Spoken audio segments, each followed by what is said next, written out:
I'm sure we've talked about this a few million times. I am not a dream expert, but I will talk about the dreams and try to figure out if there is a plan or a purpose as to why we have the dreams that we do, so that we can bring down our blood pressure. Bring down the stress level. It's because when you bring a dream forward, you've now given it a seed to be planted in this realm of reality that we're presently sitting in. And so I do everything I can to keep my dreams at bay. I don't want them here.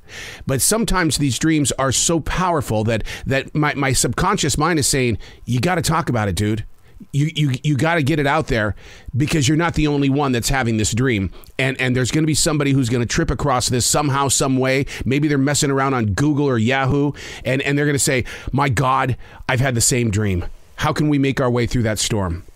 But I am no dream expert, but I do place a lot of energy in trying to understand what dreams do and why they do what they do to each and every one of us. And the thing is that I blame myself for this, because my meditation is Nidra, and Nidra is about letting yourself inside your thinking process, allowing all things to slip free of you. And in those moments of release, all of a sudden, the mental images begin to appear inside your mind. You never go to sleep.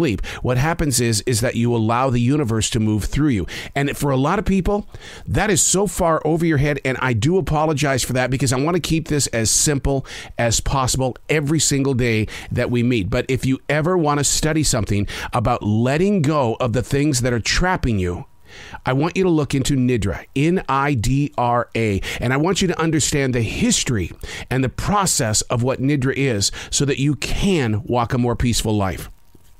Hey, it's Arrow. This is The Choice. This is what I was writing while the sun was waking up on a brilliant new day. We're reading from June 9th, 2022. Monsters in my dreams last night. Monsters? That's not me. Why would I have dreams of monsters?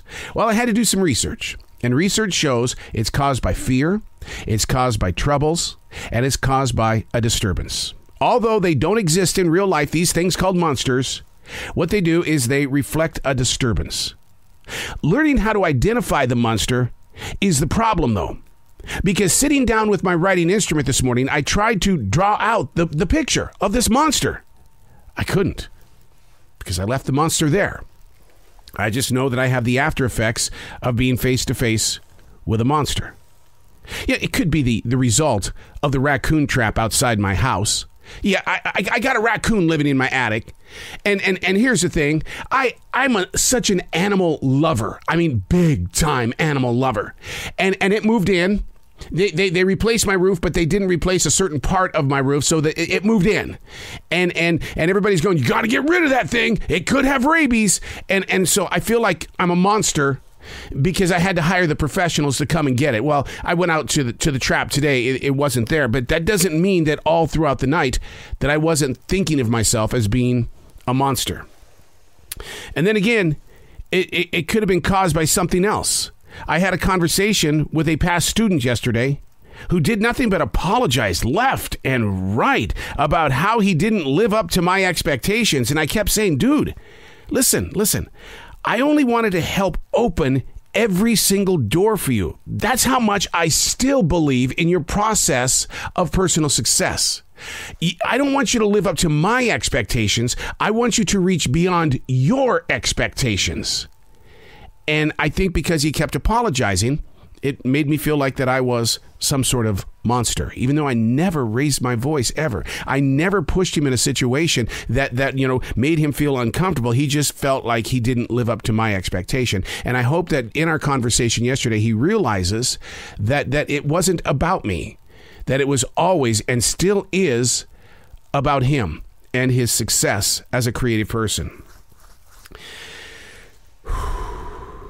Just breathe. The monsters that we have inside of our imaginations. I know I've always said that creativity is a monster, but I've never put a face on the monster. I know that we say that the war in Ukraine is a monster, but that's a monster that none of us have the ability to control. The price of gas, the price of food. A lot of monsters are walking with us right now. But the question is how are we going to keep them where they need to be? And that is through awareness. And that's the reason why I wrote about this today. Because now I've made myself aware that there are monsters, that there are things, there are disturbances There are troubles. There are fears. Okay, now that we've identified that, we can keep them over here while we walk right here. It's almost like that movie Beautiful Mind with Russell Crowe. People were walking beside him that nobody could see. It was the little inner beast inside of him. When you do have your fear, your troubles, and your disturbances, what you have to do is you have to remind yourself that I am walking on sturdy soil because I've made the choice to be on this sturdy soil. And the sturdy soil, as much as I want to bring in religion and universal powers and Native American spirituality and things like that, that's just going to push you away. Because if you don't understand it and if you don't believe in it, it's nothing but a barrier to you. So I just want you to be able to look at yourself in the mirror or just tell yourself, I'm on sturdy soil. Yes, I do have fears. Yes, I do have troubles. Yes, I do have disturbances. But that's over there. And if you get into my dreams one more time, I'm going to confront you, but not in the way that you want to be confronted, Mr. Monster. I'm going to listen to you, hear your voice, try to figure out what your message is, but we got to break up. There will not be a relationship here because I am on sturdy soil. I'm Arrow, and that's what I was writing while the sun was waking up on a brilliant new day.